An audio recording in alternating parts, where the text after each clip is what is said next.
Cutback for Vasilev, and Lukic! A banger of a strike for Jovan Lukic's first MLS goal! It's fallen out to Westfield! Oh, wow! He's nearly taken the roof of the net off! Philadelphia pounce again! Who gets his goal on his Union debut? The record signing, off and running in his first appearance for the club.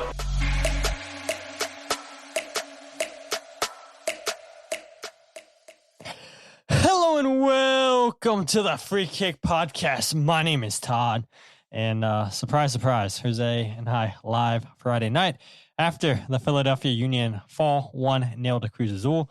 And I know we'll get comments, whether it be after the show is done, whether it be people joining late, maybe people now. And I do realize Jose and I said, and I won't even throw Jose under the bus. I'll throw myself under the bus because I'm the one who said it. I know we said, yeah, we're not going to give you a podcast after the Cruz Azul game. Maybe we'll just combine it with the game for Nicasa. And yeah, that's obviously not what happened, because here we are a day after Philadelphia Union take on Cruz Azul. And we're live, surprise. So a lot to talk about in last night's game. And I know a lot of you guys want to get to the controversy that was a non-penalty given to the Philadelphia Union, but that's enough of a ramble of a wait for me. Jose, how are you doing? I'm good, man. I'm good. I'm as good as I can be. I'm back in Pennsylvania after a not at all expected family emergency out in North Carolina. So I'm as good as I can be, back in one piece. As tempting as the $160, $150 Frontier flights look to North Carolina from Philly, don't do it. It's not worth the other side of the coin when they eventually delay, get you on the plane, delay while you're in the plane, get you off the plane, delay, and then a cancel. Not worth the headache of then having to rent a car and drive the 8 hours because the flight just wasn't reliable. So all that to say that I'm here in one piece. Funny enough, they couldn't get the engine started while it was on the ground. So it's probably a good thing that plane never left, as you can imagine. But eager to distract my mind and not think about other things. Yeah, I agree with you, man. It's been a crazy year, as you and I talked about earlier. And definitely nowhere near your situation, close to your situation. But what a way to start your Friday, right? Just driving on I-95 and then you're behind a moving vehicle, a car carrier. There we go, and a 18-wheeler to your side, and then your sunroof just gets completely shattered because something either flew out from the 18-wheeler or the car carrier. And now, after 3 phone calls later, trying to figure out who can exactly fix a sunroof. Looks like we're good to go Monday, Jose, after finding a place. I didn't realize it would be that difficult, but I guess that's such a specialty piece that it's either, I'm guessing, a dealership or a very specific place to go get it done. Yeah, so after my many phone calls today, and this is probably too much information for people, but yet I had this thought the other day, and now we're rambling again, but I'm like, man, I feel like I need to have personality on this show. Jose does a good job. I need some more personality. You guys know that Jose loves video games. Talks about video games, not all the time, but sometimes. And let me give you guys some personality. But yeah, after 3 phone calls, Jose, you're right. Was told it is indeed a special item. Safelite can't do it, and so you have to find a body shop that specializes in sunroofs. And after a couple phone calls and after Safelite transfers me and this other company transfers me, we're good to go on Monday. And apparently the part has to come from the Honda dealership themselves. So yeah, Honda will ship it to the body shop, and it looks like Monday I'm good to go, hopefully. So yes, not fun having to move your car around, make sure that it's not getting wet, finding cover for the car. And First world problems, right? First world problems for sure. Definitely not third world, but that's enough of a rant. Jesus Christ. That's the personality. Yeah. Look at this guy saying, "Oh man, has a car, his window gets shattered, and he thinks that's a third world problem." Wow, this guy. Who does he think he is? I know. We lost 10 listeners already, but I kid. Let's go ahead, Jose. We want to keep this 30, 45 minutes tops. Philadelphia Union Cruz Azul last night, first game of three games total for the Union and Leagues Cup. I didn't even tell you what we're going to talk about, Jose. We'll talk about the penalty, obviously, that was not given for the Union. The Union looking a better team in the second half. How did the Union approach the rest of the Leagues Cup? Spoiler alert. Leagues Cup probably doesn't matter for the Union now after they lost last night to Cruz Azul. And that'll be the show, Jose. But yeah, 1-0, Philadelphia Union lose with Paradella scoring the third minute for Cruz Azul. Cruz Azul almost have a second goal in the first half that was ruled off for offsides. And Frankie Westfield, very, very fortunate, Jose. Complete misclearance on his part. And Frankie, I'm sure after watching the one back, he probably realizes how lucky he got with Cruz Azul initially being offsides on that play. And Union try to find a way back in the second half. Can't, Jose, but just, I guess, overall thoughts on this game before we get into those topics specifically. Yeah, so I listened to the first time I guess during the game I was driving. I think I was in Baltimore at that time, just still making my way back. Maybe shout out Baltimore. Yeah, somewhere between Richmond and Baltimore, that's for sure when it started. But man, in listening to that, I thought the game sounded a lot worse than I thought. And then in rewatching it today, it really felt like the Union came out a little scared and then grew into the game, where after that initial shot by Paradella and, this offsides that Frankie, my brother even said, who was watching the game while we were driving, was kind of like, that Westfield kid, I know he's supposed to be good, but that looked really bad. It's like, okay, yes. And seeing it, it's like, yeah, that was a pretty bad mistake. Really lucky to not be punished for it. But ultimately then it became a situation of, man, the Union really can't finish their chances. They've really, really had opportunities to make that a 3-1, 4-1 game at one point, right? With some of these shots and some of these opportunities. And I think more and more questions will be asked, especially after this one, where I guess the questions were already asked, right? And we can't hold water for the guy any longer. And not that we absolutely were, but I know we're overly positive most of the time. But man, Ezekiel Alladoh was a non-starter yesterday. That was a bad game by Alladoh. Not really sure what he did or what he was supposed to do, but he was completely taken out of the game plan. If he was even part of it, I don't even know, honestly, because I genuinely can't tell you what he was supposed to be doing. So those are my immediate thoughts. I'm intrigued to hear yours. Don't really want to delve too much myself. Like, we talk about this, like, if you have to complain about the referee, you already lost the game or you did a bad enough game to not, you made a really bad effort in terms of winning the game. But, oh man, that was, especially in that slow-mo set of pictures that Don sent over. And I'm going to play it too, by the way. Okay. What an incredible look of how is this not the easiest penalty kick you've ever seen awarded? I don't know. Yeah, I know, Jose, you just finished talking, and I'm going to throw another question your way. You had talked about Alladoh, and I don't know how much time you want to spend on him. Maybe not a lot, because as you had said, you're not really sure what he did in the match. He had one big moment, and we can talk about the Union looking better in the second half. But do you think that was the right call, Jose? Alladoh obviously gets the game-winning goal over the weekend against Atlanta United, replaces Bruno Damiani in the starting lineup. And I personally think this is Ryan Richter rewarding a striker, because the Union haven't had any other strikers other than Milani Lasky scoring goals. And so here's finally another striker getting a goal. I kind of took it as Ryan Richter rewarding Alladoh for coming off the bench, scoring a worldy of a goal, trying to instill his confidence. And to your point, he gets to start. and doesn't really do much in the game. I wouldn't even. Yes, I agree wholeheartedly. I do believe that it's Ryan Richter rewarding his striker for a match winner at the death in incredible fashion. Right? There's no denying that. That can absolutely be true.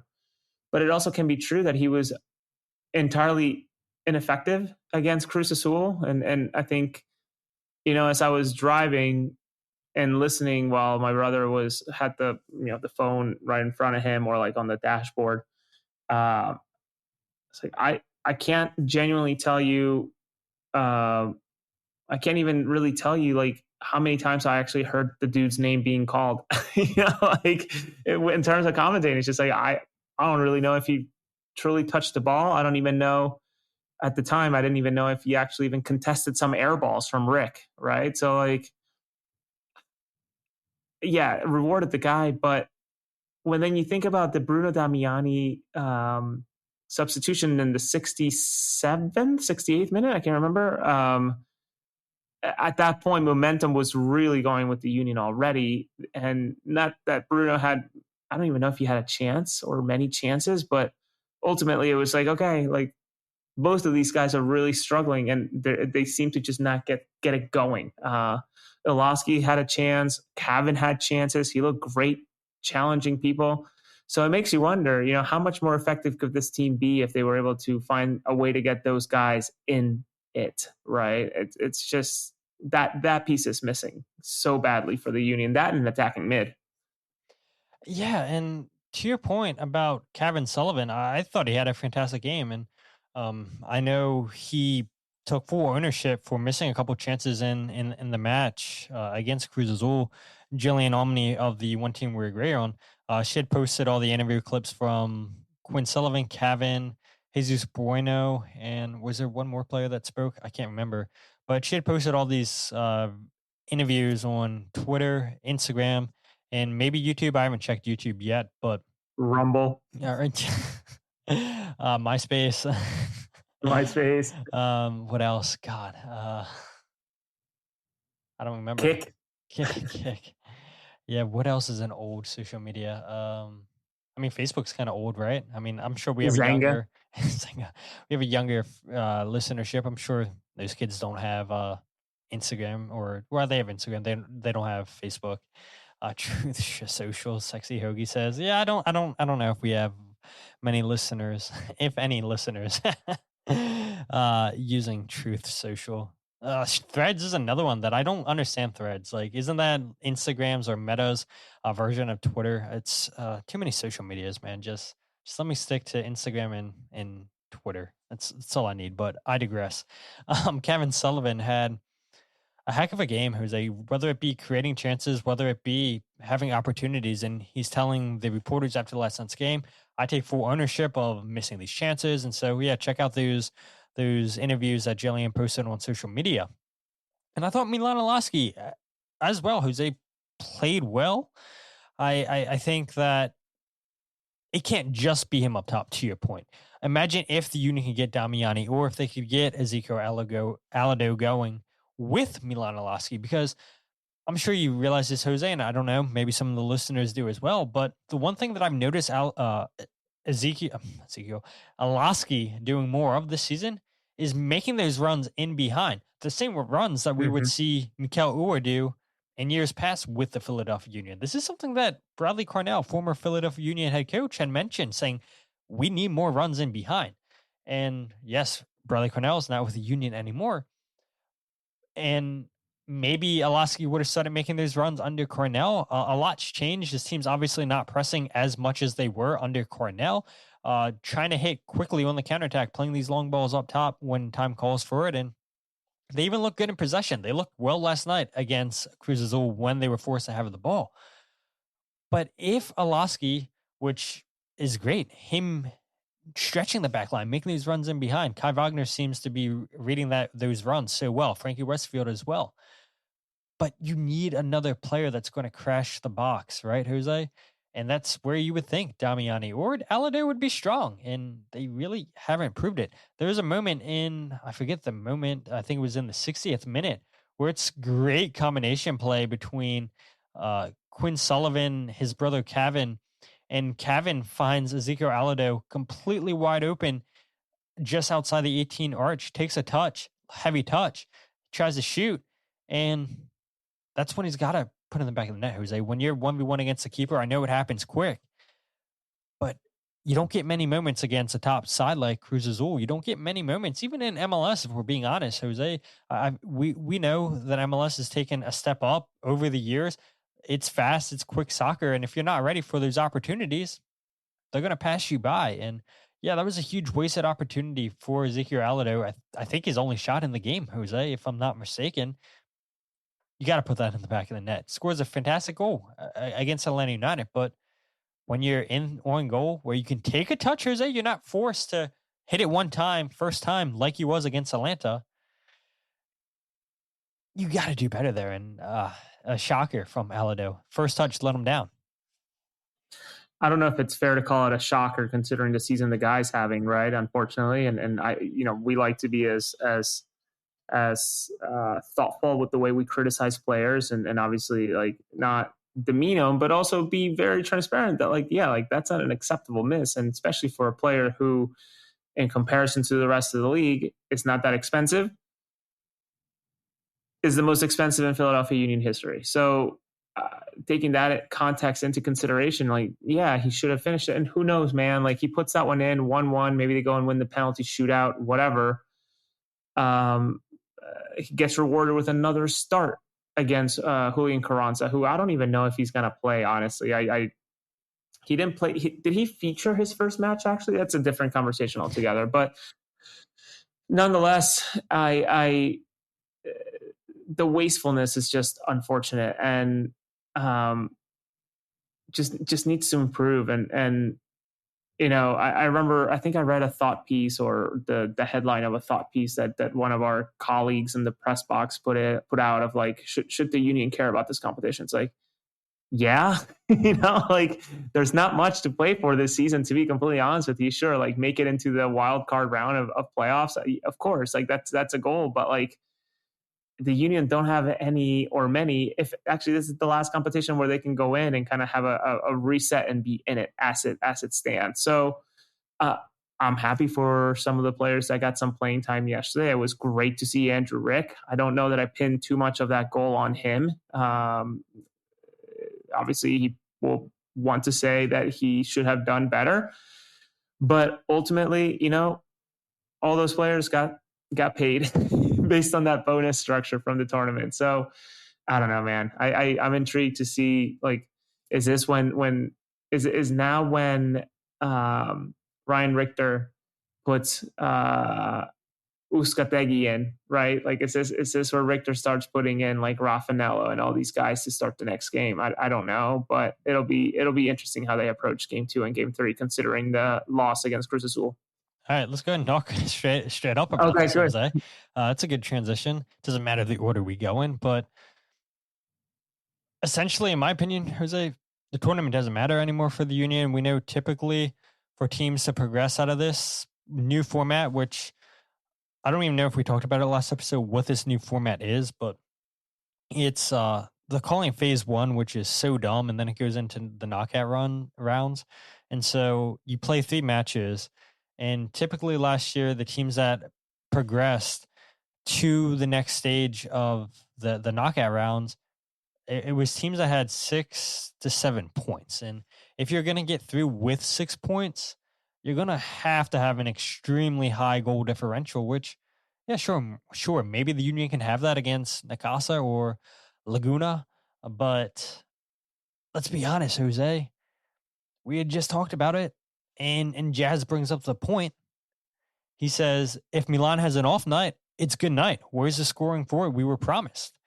And it does kind of feel that way, Jose. If Milan Alaski's not scoring, had a couple opportunities in this game, missed them. And it's going to happen with forwards. They're not going to convert every single chance they get. There's no way the Union go out and have a plus 10 goal differential. There's just no way, Jose. And I think for the Union, if you're Ryan Richter, yeah, maybe you do, given Uzcategui, a Malik Jakupovic, Kellen LeBlanc, I think is deserving of an opportunity. Maybe Eddie Davis could have been deserving of an opportunity, but now he's loaned out to Loudoun United. Ryan Richter talked about it, Jose, that there's a lot of games coming up now with midweek games in MLS, a lot of games coming up here this month of August. You've got to rotate the squad. And for a team that lost the first game, in my opinion, it doesn't really matter. To Mike's point, give Anello more time at this point, whether it be as a 10. You were talking about earlier, Jose, needing another attacking midfielder, in your opinion. Play him on top, see what he can do up top, whether it be with Alaski, whether it be with a Bruno Damiani. Who knows? But I do kind of think, Jose, at this point, it's not going to happen for the Union. I don't see them going and having a plus 10 goal differential. And so why not rotate the squad? Where did the Union go? And before you give your thoughts, unless you want me to give you or have you give your thoughts now, should we hear from Ryan Richter how he's going to approach the rest of the tournament? Yes, let's go into it. Yeah, we have to look at all the options, but like you said, the way that the tournament's structured, it's going to be tough to probably advance with 6 points. So we have to be smart. And now, if we look at it and it doesn't look possible to advance in the next round, then we have to, play these games the way we do, try to win, and approach it with the right energy, and keep building on the positive momentum that we had from the first 3 league games. We don't want to lose that piece, so that's really important for us, that we don't just use these 2 games and throw them to the side. It's to keep building on that, but we also have to be realistic of we have a very busy stretch coming up in the season, and we have to make sure that we're not setting ourselves back by the way that we approach these next 2 games. You also mentioned yesterday that games against these Mexican sides are a good opportunity to find out what you have in young players. We saw Cavan all over the pitch tonight. What did you think of his performance, and what did you learn about him in this game? Yeah, I would say for all the players, for all the players, the young ones, old ones, that was a really good team that we played against. And at least to me, maybe it will be different when I look at the game back, but who was the better team in the game? And who looked stronger, fitter in the end, and who was really going, creating more chances? I was very proud of the way that we went for this game in the end. And like I said, the goal just didn't come.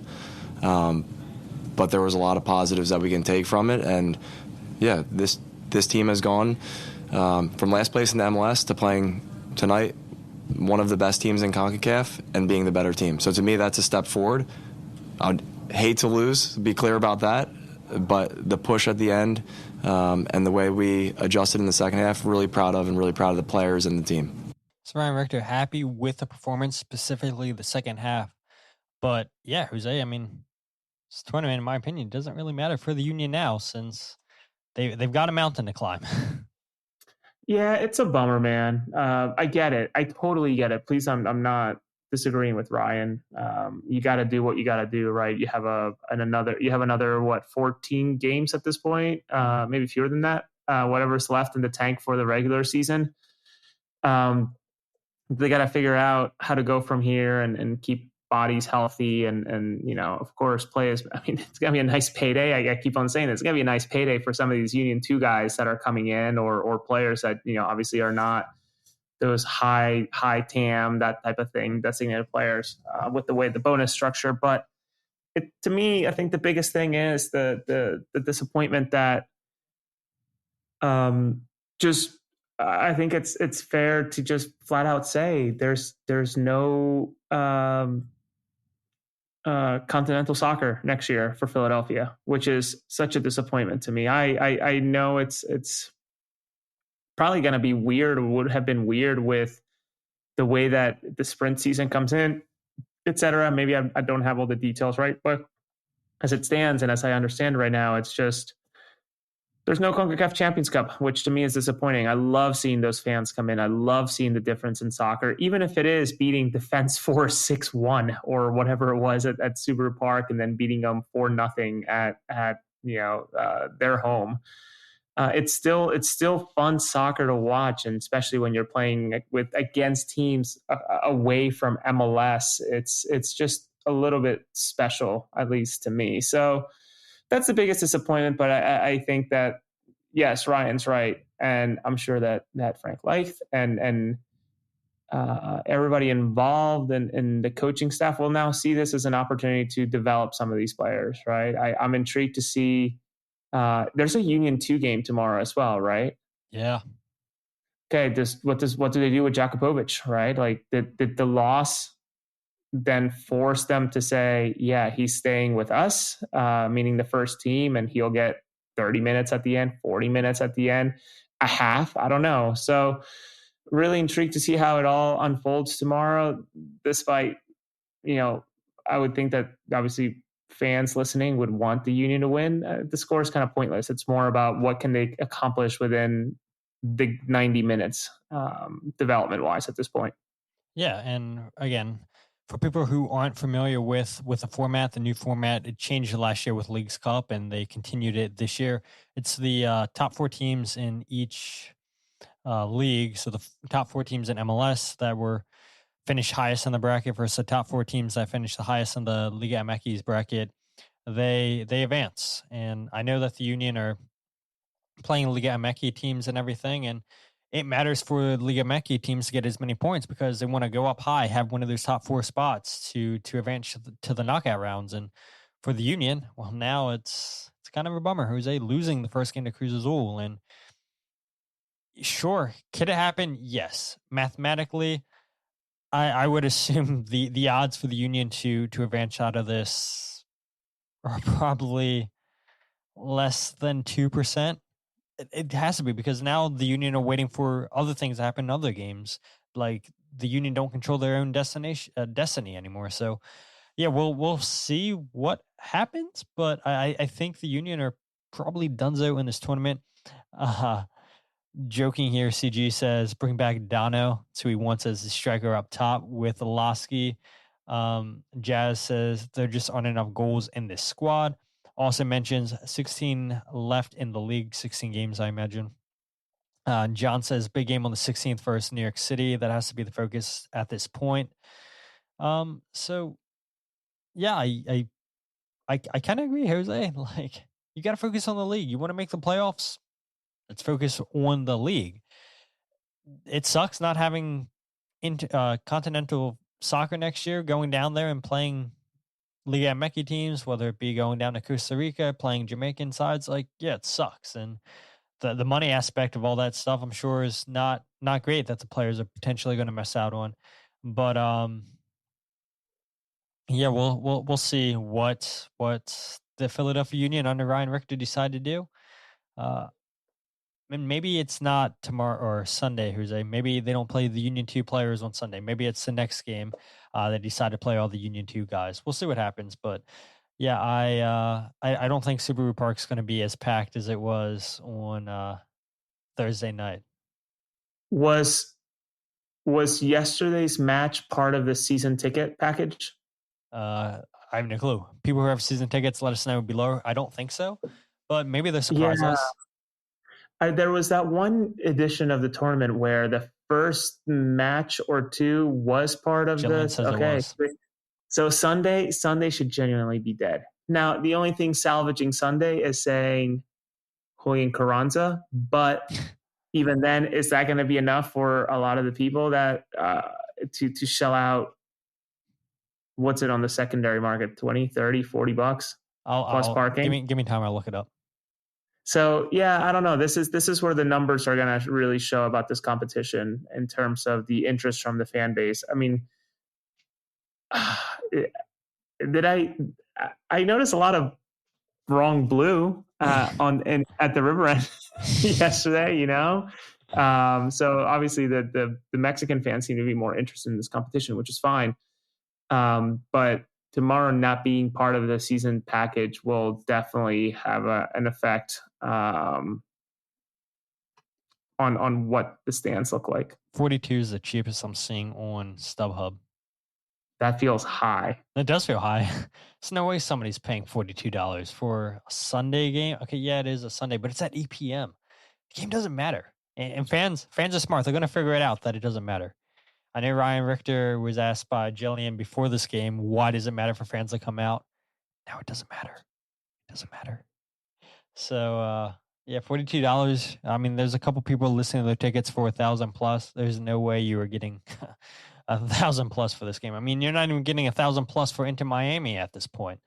But yeah, I digress. Let's go ahead, Jose. Switch topics to. We're gonna end with a red card, by the way, Jose, because I really don't have it in me to argue that much about the red card. I was running hot yesterday about it, but Yeah, you were. now so much. Yeah, not so much. You said at the beginning of the show, if you have to rely on a penalty to win, tie a game, then I think that says more about how you played than not. But on a positive, they did look better in the second half. And yeah, I know you talked about they started to change a little bit when Bruno Damiani came in.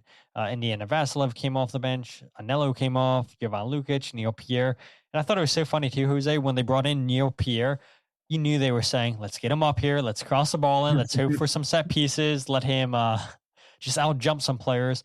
And credit to Cruz Azul, like the defenders were marking him tight, making it difficult for him to get any good contact on the headers. But yeah, it did feel like the Union were going for it in this game. The later it went on, they absolutely had opportunities. Cavan Sullivan, Milan Olaski, Ezekiel Alladoh.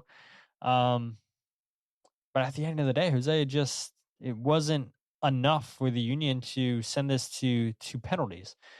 Because we probably are singing a different tone, Jose, here. If the Union go on, if you go to penalties, you get a point. But if you win in penalties, it's 2 points, if I'm not mistaken.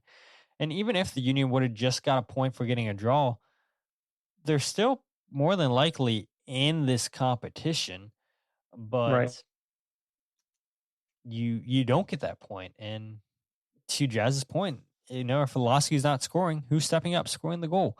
Yes, Neil Pierre stepped up, but he's not going to score a goal every single game. Ezekiel Alladoh stepped up. He's not going to score a goal every game. And there's still time in the transfer window, Jose. I know John Shear said at the beginning or at the end of May that they want to bring in a forward.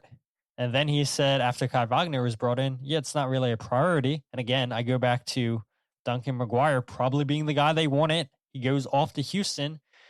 And now it really has to be a guy that makes a lot of sense for them. I know there's rumors out there that, I forget the player's name, but he plays in Corinthians. I think he's like 18 or 19 years old, listed at $7.5 million. I'll be honest, there's no way I see the Union paying that much money for a player in Brazil. And let's face it, would the player even want to come to Philadelphia? If the Union are going to bring in a striker, I feel like it would be a player that has MLS experience, just because they have so many guys on the roster that don't have the MLS experience, which doesn't necessarily matter.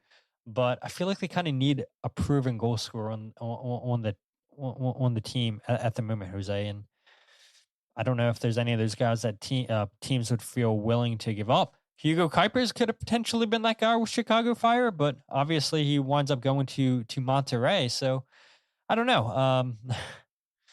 The Union do need a goal scorer, Jose. If it's not always going to be Milan Olaski, where they get that, I'm not quite sure. But all that to say, they did, in my opinion, look like a better side in the second half. But looking the better side and being and winning this game are two completely different things. Two completely different things. And the one thing that I don't want to. I can see it both ways, right? I can be a little critical of Ryan's comments there at the end where, who looked the better team, who looked the fitter team, who looked this and that. It's like, well, Liga MX literally just started. They're 3 games in before they went into this break. And I think 3, yeah. But then you could also make the argument, say, well, MLS also did just start if you base it off of the World Cup break. So I get that, but it's not the same because some of these Liga MX players have not literally touched the ball from well before the World Cup, started, like well before the World Cup started. So I want to just lift that up in terms of making the comparisons. But yeah, the Union absolutely looked like the better team. I was listening on the Spanish broadcast, and even the commentator was saying, whose name's escaping me, and I apologize. I've written about him and chatted with him in passing. But the Cruz Azul was very lucky to not be punished for some of the mistakes that they were making, and honestly gave the Union created their own luck in a way of having a lifeline, but they just couldn't really take it there in some of those chances. So You're right. You can't just rely on Milanowski to go on a run of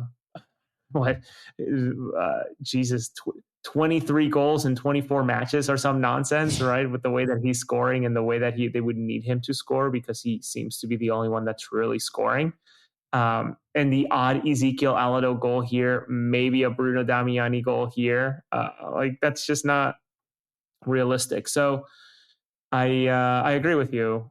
John Shearer, I think, knows this too. You need an attacking threat, whether it's someone who scores the goals or somebody that creates the goals, that makes it nearly impossible for some of these players to miss with the way that they would assist. But they definitely need something on the other side of the ball. And my brother did not realize that Neil Pierre was 6'7". So when he came on, he's like, holy shit, that guy's tall, isn't he? It's like, yeah, he's pretty tall, man. He's pretty tall. Pablo thought that he could go ahead and guard him. Yeah, right. Pablo thinks in his 33-year-old body he can guard a 6'7" player. But if you meet my brother, the type of confidence the guy exerts, you wouldn't doubt that he would say that. Yeah, to be honest. for sure. I do want to go ahead and mention the commentators, because we do like to lift those guys up. Jesus Acosta and Carlos Suarez were on the call last night in Spanish with Chris Winningham and Laurie Lindsay on the English side. And then I know Devin Kerr and Josh Easton, I forget his last name, were on the call for Fox. So yes, I did want to mention them since you had brought them up, Jose. But out shooting Cruz Azul 11-7. Okay, that's good. Had opportunities. And I don't know, maybe if they need a creative player as badly as they need a player that can put the ball in the back of the net, because Cavan Sullivan, every single game, Jose, is creating plenty of chances. You're getting chances created by Kai Wagner. You're getting them created by Frankie Westfield. And even Quinn Sullivan, I think this is probably his best appearance since he's been back from that ACL injury. He created a couple chances on the night too. So where they get that striker from, I have no clue. I think maybe more than anything, Jose, is when we see them bring in a big name player, because I'd be shocked if things continue to go the way that they're going with Ezekiel Alladoh and Bruno Damiani. I'd be shocked if both of them are on this team next season. But then that also begs the question, who's going to want them? What team are you going to convince to, one, take on the salary that you're paying them with the Philadelphia Union, and two, who's going to give you a decent transfer that's going to make up for what you paid to acquire these guys if they're not scoring goals? And so maybe the Union have to bite the bullet and send one of these guys out on loan if you can't get any buyer. Time will tell. I'd be shocked though if the Union go out and bring in a big time goal scorer to help this squad out. What about Kasper Schmeichel? He's a proven goal scorer, Jose. I have no clue where he's playing. I think he's playing in the second division in Poland now. He was he ran. I don't know why, but I think I got so deep into like the updates of my Instagram stories that he came up, just killing time at the hospital. And I think I saw that a while back. I think I think he was looking for a realtor in some part of the U.S. I'm like, why are you looking for a realtor in the U.S.? And then it's like, oh well, his wife is technically American, is American, so like I'm sure there's maybe a property here or something like that. But Kasper Schmeichel would be a shout to bring on. That would be. What's Corey Burke doing? Sergio Santos. Corey David Acom. At this point, honestly, the Union need Andrew Wenger. Keep going, folks. Former Sebastian No. Latou could probably finish off a chance or two. Sure, he still got it. He might be able to, but yeah, I don't know, man. They certainly do need something in the attacking end. Last I checked, which admittedly has been a while, that's something they were looking for and working on. But obviously, those take time. It all takes time, and nothing has really come to fruition. Some things move pretty quickly. I would encourage you all to listen to Da Dupe with Sage Hurley. They kind of went into the Kai Wagner thing and John Shear sort of making that happen pretty quickly. But that's not how all transfers happen. So hate to say patience, but teams ultimately do end up waiting until the last minute to get every possible dollar out of some of these deals. Yeah, let's go ahead and Jose, though. The people waiting for this moment, the non-penalty given in the 89th minute. And let's go ahead and just show it real quick. Fantastic photos. I guess this was just Don just taking multiple pictures here, Jose. Hopefully people can still hear us. But Milan Alaski right here, flicking the ball back for Danley John Jock, and unbelievable just pictures there by Don. Hopefully this doesn't get taken down from Apple, or they unmonetize this video. I mean, it is technically pictures being taken. It's not a video, and no penalty given there, Jose. But it's clear as day. A handball, like literally right there. You see it hit the defender's hand, and I don't know how much evidence you need. Obviously, or I would assume VAR is probably in the referee's ear saying, yeah, go to the monitor, don't go to the monitor. Why VAR wouldn't send the referee to go have a look at that is beyond me. But that may be the worst non-penalty call that I've ever seen, Jose. I mean, that's clear as day. And people on social media were not happy. I know there's some people that I think were probably trolling, saying, yeah, it's not a penalty, it's a good call. But majority of the people on social media, and they're not even Union fans. I saw a lot of New York City fans too. Like, wow, you guys got ripped off. And I'm surprised New York City fans, Jose, are saying the Union got gypped. They got robbed. But that's pretty clear to me. It's pretty clear. It absolutely is. In fact, when we were in the vehicle, the first time I listened to it, my brother was like, I can see that the ball went to the hand, but the hand didn't go to the ball. It's like, Pablo, I don't know what you mean by that. So then I finally watched it myself. And I'm like, dude, my brother's dumb. I don't know what the hell he was talking about. He's a soccer coach. Yeah. Don't want him coaching your kids. This is the clearest penalty kick I've seen in a long time. Now, could the argument be made that he wasn't facing the ball or the player in terms of like the back heels? Like, I guess, but the reality is the back heel is not to make it into like a football show, but like it's a sport move, right? It's part of the sport to do a back heel. So like if it hits a hand, it hits a hand, right? So I'm as confused as the next person. I don't understand the reasoning behind this. I don't know if Pro Ref does a video on the stuff that they mess up during Leagues Cup. I doubt it. Are they even supplying the referees? Well, I saw Philip, whatever his name is, doing a game just now.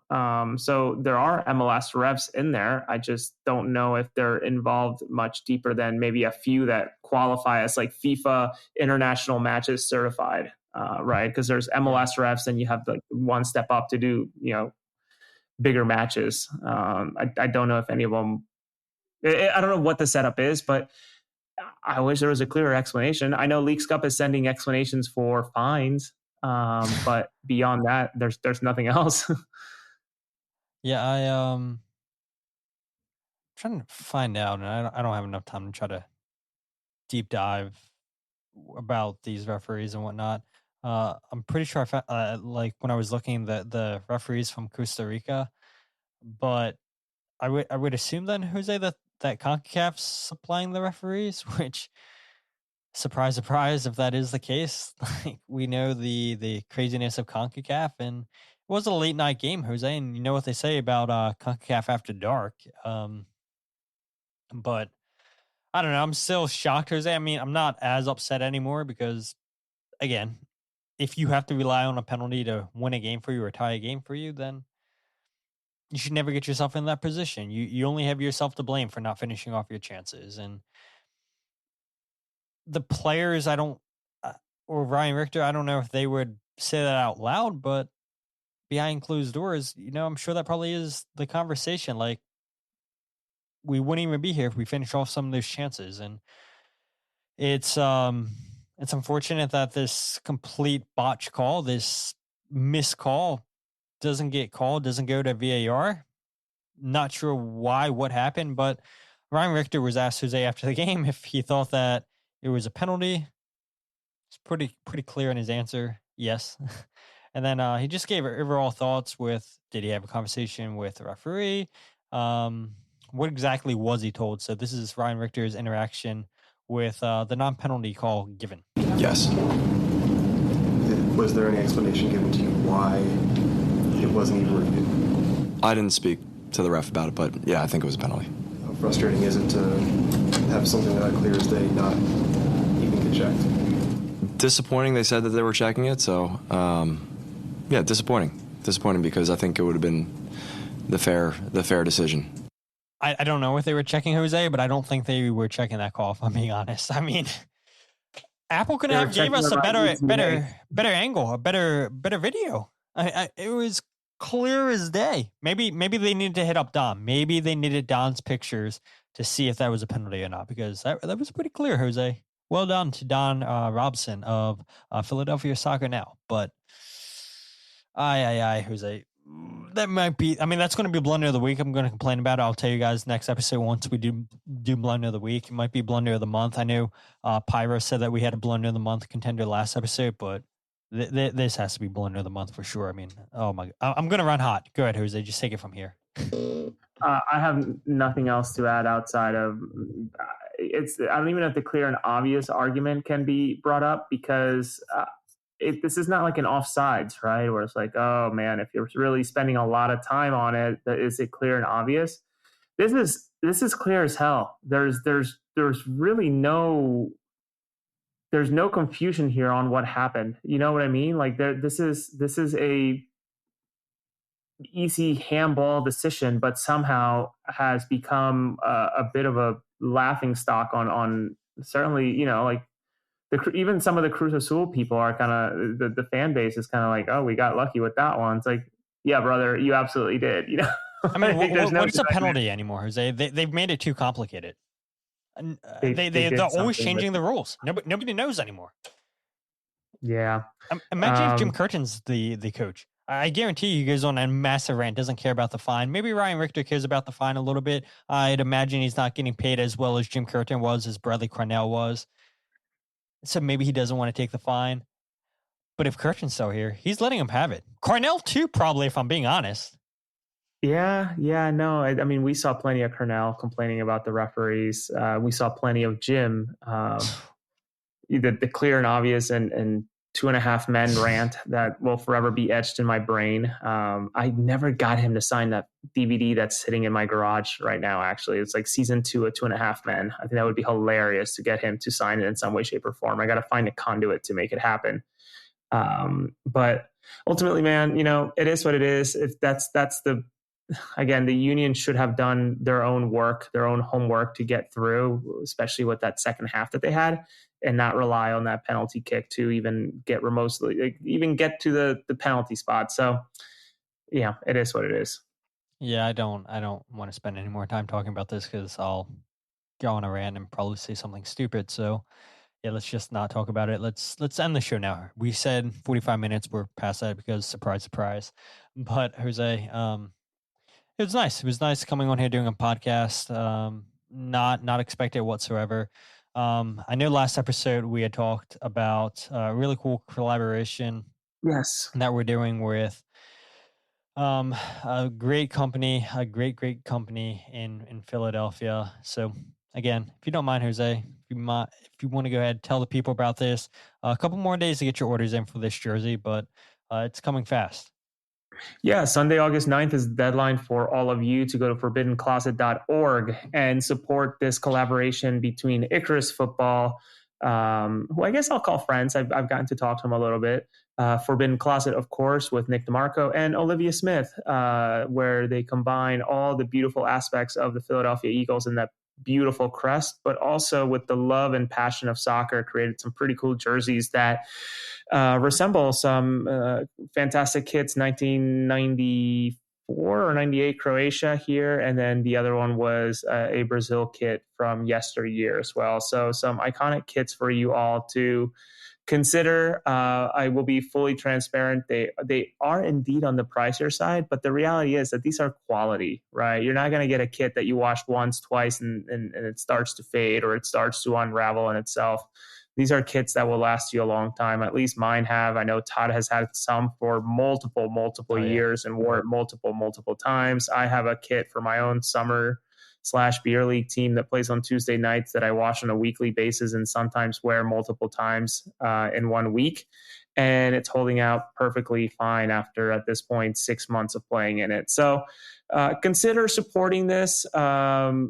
You can let them know, meaning Nick, let Nick know that we sent you in the comment section as you check out with just saying Free Kick Pod. We are not making any money, percentage, or anything. All we are receiving is just a jersey of each kind for ourselves.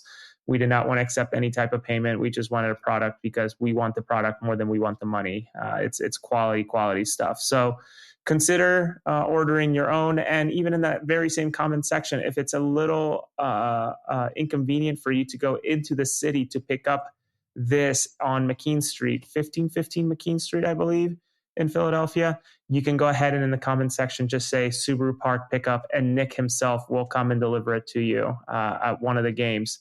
I believe that the Orlando game on September 26th, and then I forget who they play on October 10th, are two of the dates where he believes that these will be ready to go to be delivered. They might come in a little bit earlier, but he doesn't want to promise and under-deliver. So pretty cool kits, August 9th, this Sunday. Place your order and get something really, really cool to commemorate the Philadelphia Eagles and the sport that we all love in football, soccer, fuchiball, whatever you want to call it. And I'll add something there, Jose, real quick. You know what I love about, the design of the jersey themselves, just classic football teams, phenomenal. But I really love the logo on this. I'm not an Eagles fan, spoiler alert, but I do like the touch of the 2 stars at the top to celebrate the 2 Super Bowls won by the Eagles. And this is a fantastic logo. I mean, every single Icarus kit that I have, Jose, the logos on the jersey are top class. And so you're right. I mean, they're pricier, but they're going to go ahead and last forever. I've never had any issues with them. So again, all orders are due through August 9th, and then afterwards, no more pre-order, people. But if you guys want a jersey, you guys know where to get it. I put the link in the show description. It's in the bio of the show if you guys aren't listening live, and I have the QR code up there too for people who are watching on YouTube and Twitter. You guys can go ahead and scan that, and it'll take you to go ahead and do the pre-order. But Jose, I know you have a writing assignment to do here, so if you guys aren't following him, he's Jose R. Nunez 91 on Twitter and Instagram, Instagram too, maybe, probably. And if you guys aren't following the podcast on Twitter, Instagram, or Facebook, follow Free Kick Pod. We reach your podcast at the Free Kick. Check out the YouTube channel, youtube.com/freekickpod. And you guys can go ahead and check out my writing, goals breakdown video, or the podcast all in one place, thefreekick.com, or thefreekick.substack.com, sorry. As I get distracted with Jose leaving the show as he has to go do his writing assignment for MLS, writing about Columbus Crew. So after you guys get done listening to the podcast, why not go ahead and read Jose's article about the Columbus Crew match? I believe Columbus won. I'm sure somebody in the comment section can go ahead and tell me a lot faster than me trying to find this right now on FootMob. But yes, we are happy to do a podcast. We know it was completely unscheduled, and we told you guys on Instagram at least way last minute. And for the people that interacted with us online, we appreciate it as always.